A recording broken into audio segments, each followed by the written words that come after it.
Isang matinding pasabog ang yumanig sa larangan ng politika matapos kumalat ang ulat na sinabak na umano ng Korte Suprema si House Speaker Martin Tambaluslos sa kanyang pwesto. Ayon sa mga impormasyong nakuha mula sa loob ng Kamara, naglabas daw ng desisyon ng Korte kaugnay ng mga isyong legal na matagal nang kinakaharap ni Tamba dahilan upang ito'y tuluyang mawala ng kapangyarihan bilang pinuno ng mababang kapulungan. Kasunod ng kontrobersyal na hakbang, agad umanong umupo bilang bagong House Speaker si Deputy Speaker Rodante Marcoleta. Kilala si Marcoleta sa kanyang matapang na paninindigan laban sa korupsyon at sa mga isyong pambansa, at marami ang naniniwalang magdadala ito ng bagong direksyon sa pamumuno sa Kamara. Sa kanyang paunang bahayag, tiniyak ni Marcoleta na isusulong niya ang mga reformang matagal nang hinihintay ng taong bayan. Samantala, wala pang opisyal na bahayag mula sa kampo ni dating Speaker Tambaluslos at ng Malacanang hinggil sa issue. Nananawagan naman ang ilang mambabatas ng pagkakaisa sa gitna ng biglaang pagbabago sa liderato ng Kamara. Patuloy naming susubaybayan ang mga kaganapan at ihahatid ang pinakahuling balita kaugnay ng makasaysayang pagbabagong ito sa Kongreso. At yan nga ang balitang ating pakakatutukan. Ngunit bago ang lahat, siguraduhin mag-subscribe at ihit ang notification bell para sa patuloy na pagtutok sa mga sulyap ng bagong balita sa tunay na boses ng masa.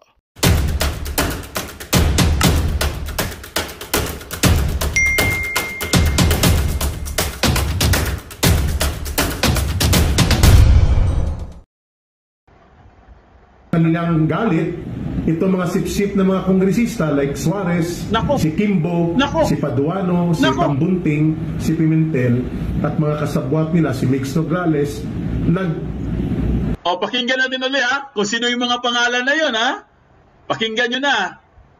Pakinggan nyo po kung sino yung mga pangalan na binanggit po ni Ka Eric, mga kaibigan. Isa-isahin natin. Ito na po, play. Naging miksa yun ng kanilang galit, itong mga sip-sip na mga kongresista like Suarez, si Kimbo, si Paduano, si Tambunting, si Pimentel, at mga kasabwat nila si Mix Nograles, nagpulong-pulong kasama ang taga-CPP, NPA, NDF, at ginamit nila ang kapangyarihan ng Kongreso para ipatawag kami, bastusin, iharas, takutin, at ipakulong ng iligal at sirain sa mamamayan ang SMNI. Subalit, itong mga ganid na mga politikong ito at mga sipsip na politiko at uhaw sa kapangyarihang inaabuso nila, they forget one thing. Ano po yun? Nakalimutan nila na mulat na ang taong bayan. Yun! So nagtipon-tipon pala sila, guys. Nagtipon-tipon po sila. Yung mga pangalan na yun, tandaan nyo. Nagtipon-tipon sila, kasama po ang CPP, NPA, NDF. Kasama din ang House Speaker kasi siya ang pinaka-leader dyan di ba? So ngayon, kaya pala pinipilit talaga nilang mapasarado po or masuspend ang SMNI or matanggalan ng prangkisa. Dahil nagtipon-tipon na po sila, mga kaibigan, nagsanib puwersa sila. Special mention dyan si Nognog Taka si Suarez. Yan si Suarez, isa pa yan. Di ba? Galing po yan kay Ka Eric po. Bakit po ba nangyari sa SMNI at sa ating mga kasamahan? Sa SMNI kay Ma'am Lorraine, kay former President Duterte, kay Pastor Kibuloy sa SMNI. Bakit nangyari po ang atake na ito sa karapatan sa malayang pamamahayag? Dahil ba nagtanong si Ka Eric ng 1.8 billion pesos ba ang totoong kagastusan o expenditures ni Speaker Martin Romualdez sa kanyang traveling expenses? Hindi po. Matagal na pong gustong sirain, paluhurin at ipatiklop at paralisahin ang SMNI at ang mga anchors nito kagaya ni Ka Eric at Dr. Badoy na siyang layunin noon pa ng CPP, NPA, NDF at mga kasabwat po nila. Malinaw po, mga kababayan, kung sino at ano ang punot dulo nito. Una, nagsimula po ito sa political ambition ni Martin Romualdez na maaga pa na kanyang binabangga ang mga Duterte, lalo na si Vice President Sara Duterte. At dahil dyan, kinasabwat niya kinasapakat niya, kinontsaba niya ang mga CPP, NPA, NDF urban operatives like Franz Castro, Raul Manuel, Arlen Rosas, Teddy Casino at mga grupo nila na mga dati namin kasama sa CPP, NPA, NDF, at ginamit sila bilang mga attack dogs at mga tagapagbusal laban sa mga grupo at organisasyon na lumalaban sa kanila at nagiging kalaban na rin sa politika ni Martin Romualdez.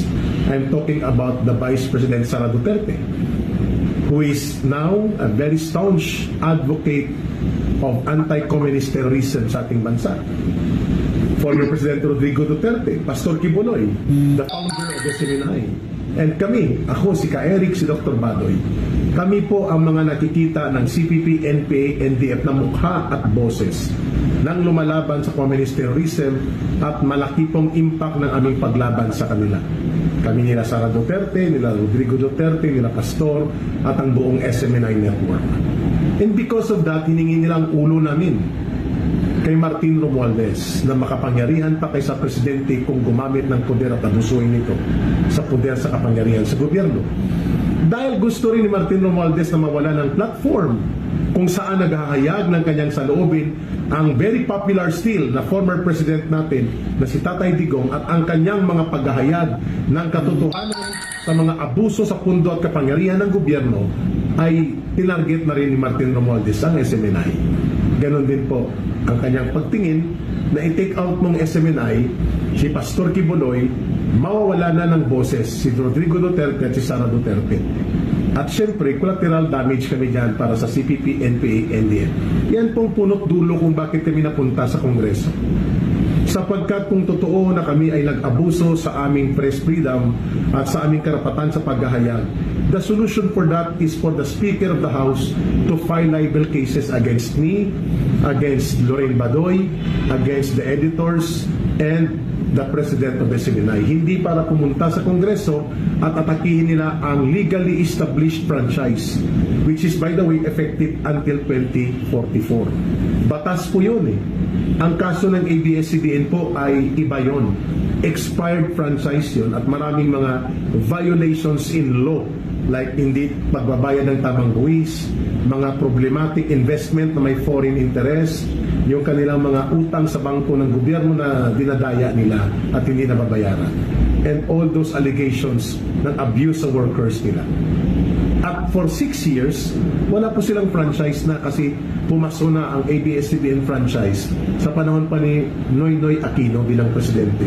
And yet, never nag-order si Rodrigo Duterte na ipasarado ng NTC, National Telecommunications Commission, ang ABS-CBN sa loob ng 6 na taon until hindi na nila na-renew ang kanilang franchise.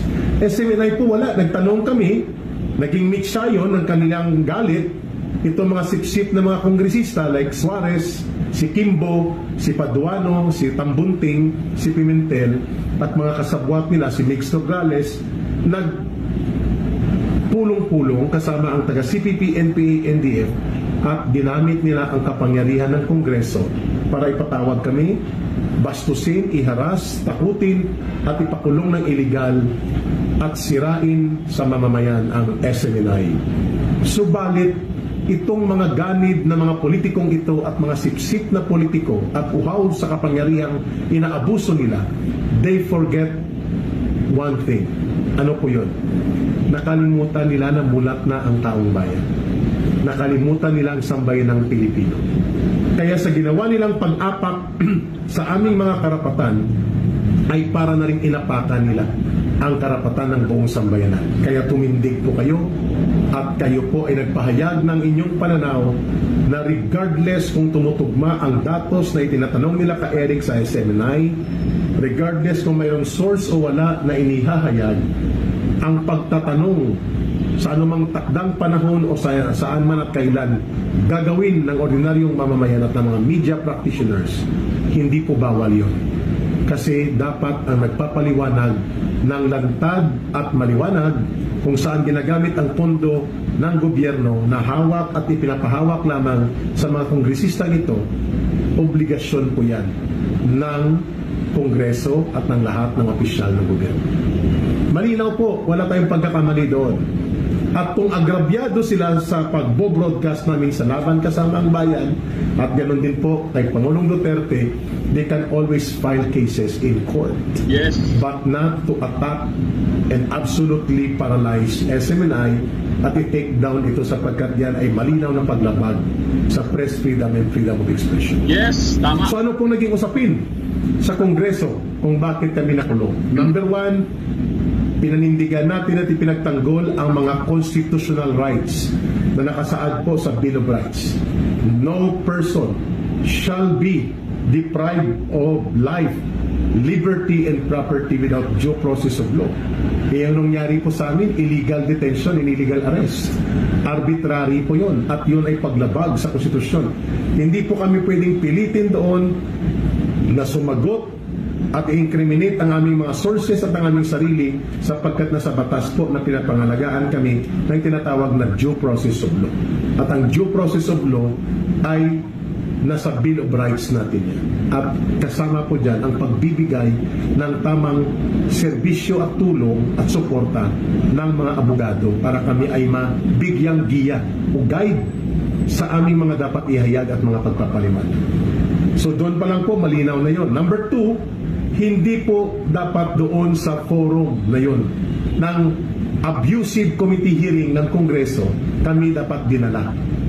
Sa korte sila dapat nag-file ng kaso para hindi po nila magagamit ang kanilang superior advantage of power kapag doon sa Kongreso na sila din ang mga investigador, sila din ang prosecutor, sila din ang judge at sila din ang sentensyador o executioner. Pwede ba yun? Siyempre hindi, mga kababayan, mga kapatid.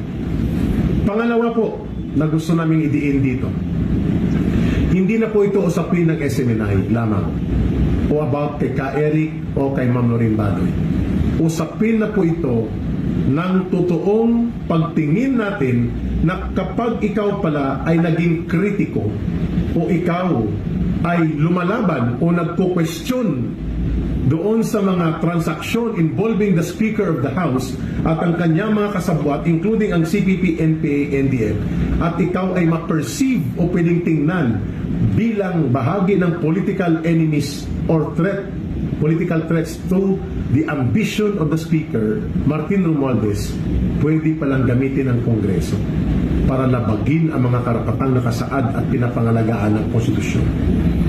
Malinaw po na nangyari yan doon sa Kongreso. Mabuti na lang at tumindig kayong mga mamamayan at mga kababayan namin.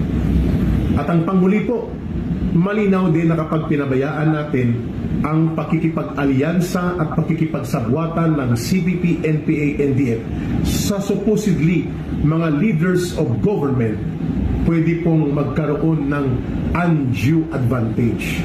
Ang CPP, NPA, NDF dahil nakakapag-access po sila ng pondo na karagdagan, kapangyarihan, alyansa at propaganda. At ito ngayon ang nagagamit nila laban sa mga perceived political critics and enemies of Speaker Martin Romualdez. At ganon din ang pagtingin ng CPP, NPA, NDF na mga kalaban nila na nagbubunyag at nakikipagbanggaan sa kanila. Like SMNI, Ka Eric, Doc Badoy, Rodrigo Duterte, Sara Duterte, and Pastor Kibuloy, and SMNI. Yan din ang ginamit na alyansa na yan para yung poder at pundo, alyansa at propaganda, kapangyarihan at maniobra ng CPP, NPA, NDF ay magagamit nila against sa mga nagtatanggol sa ating gobyerno. Ito pong channel na itong mga kaibigan, sumusuporta po kami kay Ka Eric, kay Dr. Lorraine Badoy, na nagsasabi po ng totoo. Ito po si Ka Eric, dating kadre po yan. Ha? Dating kadre. Kaya nga kadre tawag dyan eh, kasi dati siyang leader or commander ng mga NPA. Dati.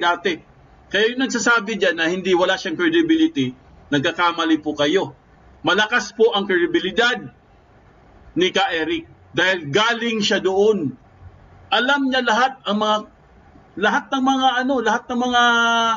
mga nangyayari doon, alam niya. 'Di ba? So kung kayo, mga basher kayo, at kung ano-ano lang mga sinasabi niyo kay Eric, lumabas na kayo sa channel namin dahil hindi namin kayo kailangan. Okay?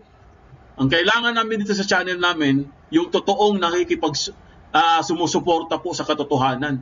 katulad po ni Ka Eric at saka ni Dr. Lorraine Badoy at sa SMNI. Dahil yan lang po ang channel at ito lang pong dalawang to ang nagsasabi ng totoo.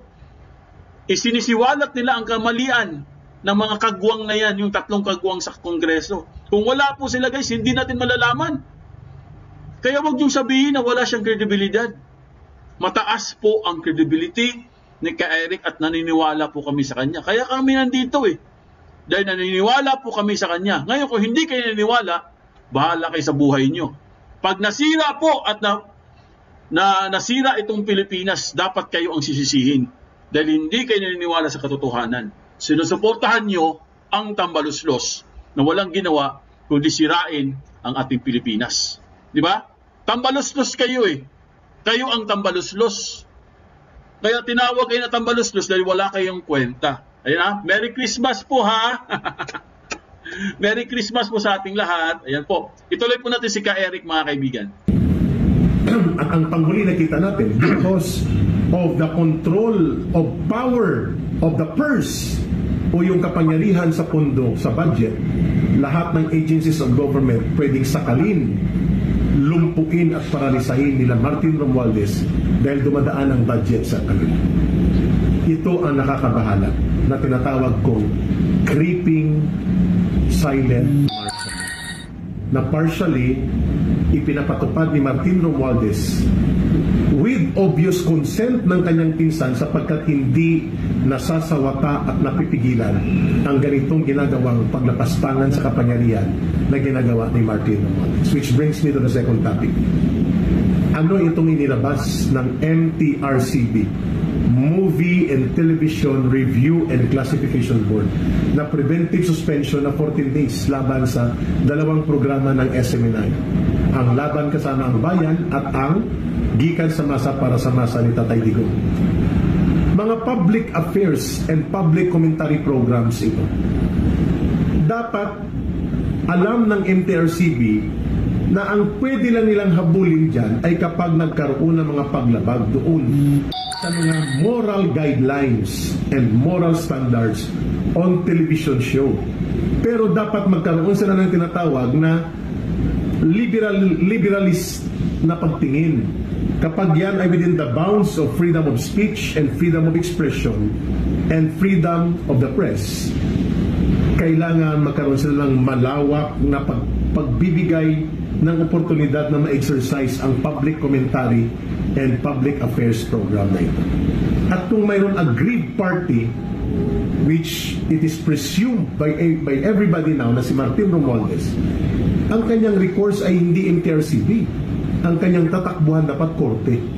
Hindi gamitin ng Kongreso at ang MTRCB at ngayon pati ang National Telecommunications Commission, which are offices under the Office of the President. Bakit hindi siya pumunta sa korte? Kasi malalaman ng taong bayan at ng korte na ang pagtatanong sa kanyang expenditures involving travel expenses, ang datos hindi man tumutugma sa kanilang record, ay hindi libelous o hindi krimen. At hindi dapat ito pagmumula ng paggamit ng kapangyarihan para abusuin at patiklupin at batikusin at paralisahin at lumpuin ang SMNI. Yes. Mabubuking siya sa korte. Number 2, kung agrabyado sila like Franz Castro sa kay Rodrigo Duterte na program, bakit MTRCB ang pupunta? Dapat pumunta siya sa korte at yun ang ginagawa niya ngayon. Merry Christmas ka ating kapatid na si Spencer Lacali. Ayan. Kumusta ka na dyan, bro, sa Hong Kong? Merry Christmas sa iyo dyan. Kumusta na po yung mga, kasi marami po tayong mga OFW guys, no, sa Hong Kong. Siyempre, Pasko na po, no? So, sana po masaya po ang inyong Pasko, no? Kahit wala kayo sa Pilipinas, alam naman namin na kahit wala kayo dito sa bayan natin, ay ramdam nyo pa rin ang Pasko, no? So, once again po, Spencer Lacali po in the house. So, once again po, Merry Christmas sa iyo dyan, bro. Ayan. Happy holidays. Oy, malamig sa malamig dito sa Pilipinas, no? Sobrang lamig. Lalo na sa bandaling araw, mga kaibigan, sobrang lamig. Para pong parang Baguio yung kagabi lang, akala mo nasa Baguio 'Di ba? Oh, malamig daw, sabi ni Spencer, Malamig sa Hong Kong, grabe. 'Di ba? Malamig sa Hong Kong. Ito na po, tuloy na po natin mga kaibigan, si Ka Eric. Dapat kinasuhan nila kami. Kinasuhan nila si Rodrigo Duterte. Pero bakit idadamay ang SMNI? Because SMNI serves as the platform for the Duterte to air their opinions and views, at kami naman ay ang mga boses na lumalaban sa CPP, NPA, NDF na siya ngayong katsur-katsurbahan at kaberks ni Martin Romualdez at ng kanyang mga sip-sip na politiko, ito mga CPP operatives na sa Kongreso.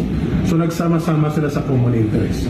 So questionable itong ginawa ng MTRCB. Bakit?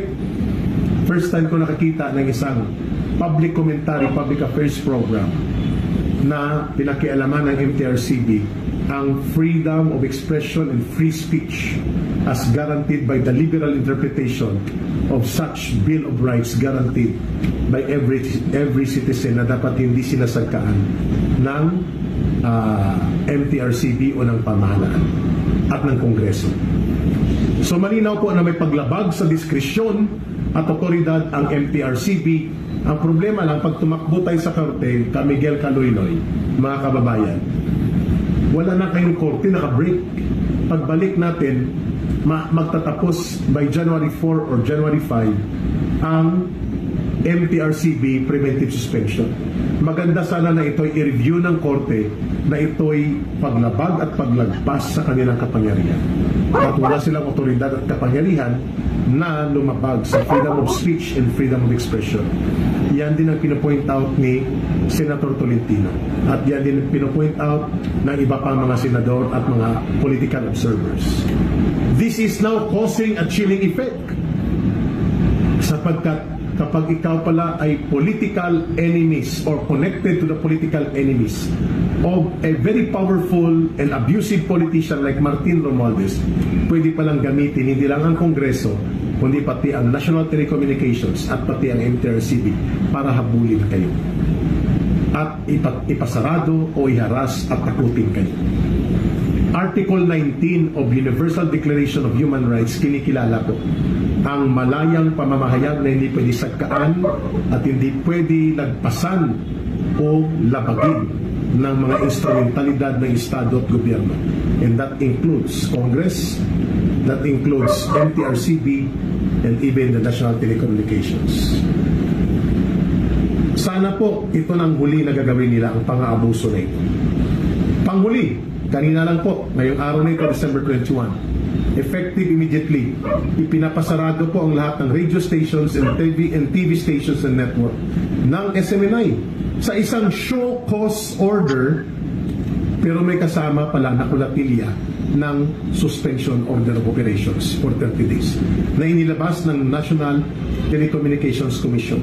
At itinaon nila na nakabreak ang mga korte, wala kang matatakbuhan ng Korte Suprema, at itinaon nila na ang mga abogado nakabreak, nakabakasyon mode ang lahat.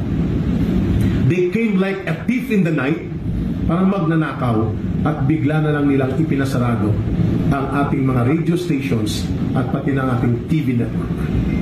Isa po itong palatandaan na totoong umiiral ang tinatawag na creeping silent martial law. Sapagkat ang mga pagpapasarado ng ganitong kagarapal na mga ginagawa against media ay nakita lamang natin sa panahon ng martial law noong 1972. Nang ibinalik na po ang kalayaan at demokrasyang sibil at political at nagkaroon tayo ng bagong konstitusyon at ang mga mamamayan ay naging mulat sa kanilang civil and political rights, first time nating makita na ang mga perceived critics of the government, hindi naman buong gobyerno, kundi ni Martin Romualdez na Speaker of the House, pwede palang ipasuspend ang operations nila even if ito'y labag at lagpas sa kapangyarihan na nakasaad sa NTC. So arbitrary. Saan ka nakakita, mga kababayan, Brother Miguel Caloyloy, mga kapatid, sa January 4 pang hearing sa NTC, pero automatic pag-receive ng show cause order, may suspension order na. Ito po ay magiging landmark decision ito. Kaya thank you po, at pati si Senator Amy Marcos ay nababahala. At marami pang mga mamamayan natin ay nababahala sa isang nagbabadyang pag-aabuso ng malawakan wherein the levers of power like MTRCB and NTC ng mga regulatory powers ay lumalagpas ang kapangyarihan nila dahil sa impluensya at pressure ng pinsan ng presidente na si Martin Romualdez na Speaker of the House para gamitin ang mga instruments of regulation ng state against the expression and guarantee of press freedom, free speech, and freedom of expression. Dapat po magsalita dito ang mga abogado, magsalita ang ordinaryong mamamayan, mga sundalo, pulis, at ang ating mga kababayan, including po ang Korte Suprema. We cannot tolerate na ang kapangyarihan na inaabuso ng isang seksyon at bahagi ng pamahalaan ay mag-run amok at maguramentado na ngayon ang binibiktima pa lamang ay SMNI. Sino pang kasunod? Sinong isusunod dito? Malinaw po na the indicators now are very clear. Nagtatanong tayo, there is now or is there now a situation of failure of leadership on the part of President Marcos Jr.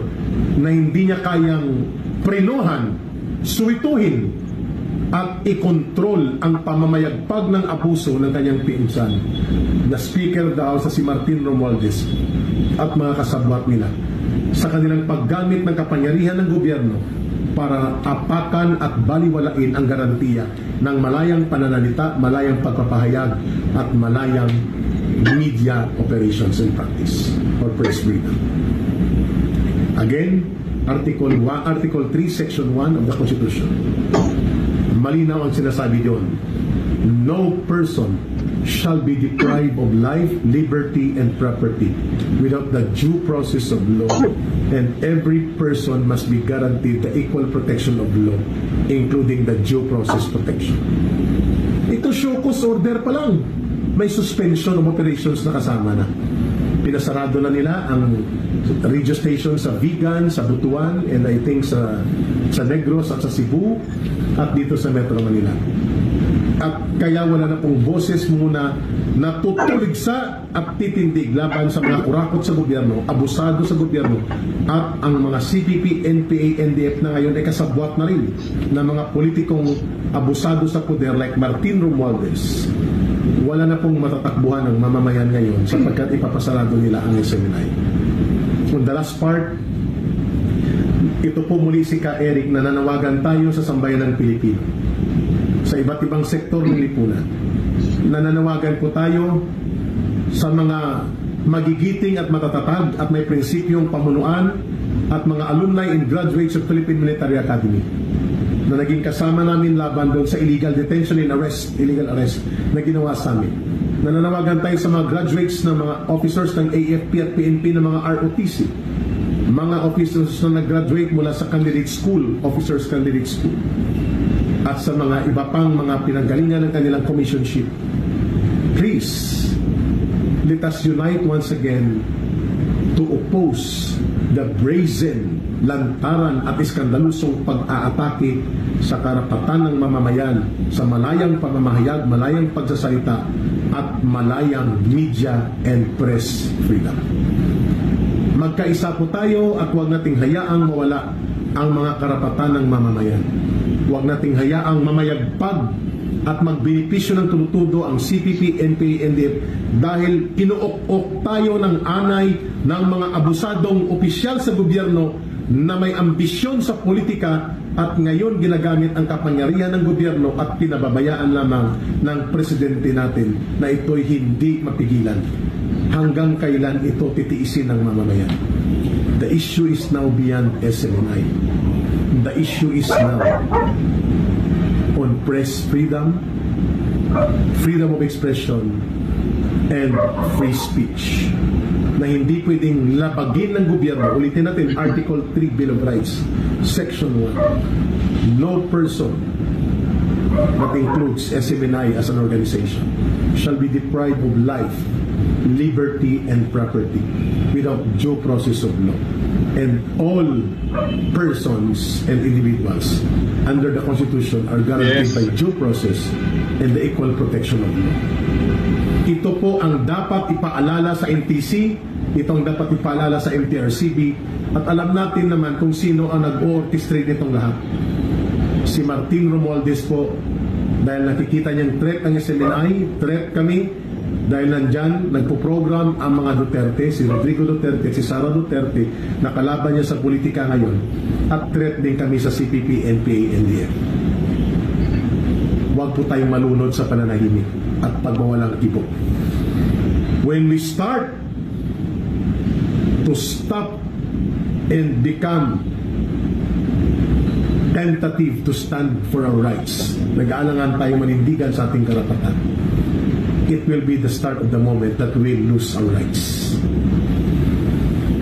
Taong bayan, mga kapanalig, mga kasama, huwag po tayong tumigil sa pagbibigay ng tanglaw at diwa, ng katapangan at kalinawan ng pag-iisip na ang nangyayaring ito ay representation ng abuse of power, abuse of authority to the detriment ng mamamayang Pilipino na nawawalan tayo ng tinig at boses na nagpapahayag para sa pangsiguridad na pagtatanggol ng ating lipunan, pagpapatatag ng demokrasya at paglilinaw ng ating mga paghahayag at impormasyon laban sa numero 1 salot na nagwawasak ng ating bayan, ang CPP, NPA, NDF. So sino nakikinabang sa pagpapasarado at pagpaparalan sa SMNI na CPP, NPA, NDF? Sana maalala mo yan, Speaker Martin Romualdez. Hindi po kaibigan ang trato nila sa inyo. Gamit sa politika, sa propaganda, at sa alyansa. Ibabagsak din po nila ang gobyerno ng iyong pinsan kapag nagkataon na lumakas sila, pati po kayo. They are never friends to the people. Sana po makita mo ang value na ito. Huwag kalimutan, sa panahon ng eleksyon last year, sa SMNI po kayo lumapit at sumandi.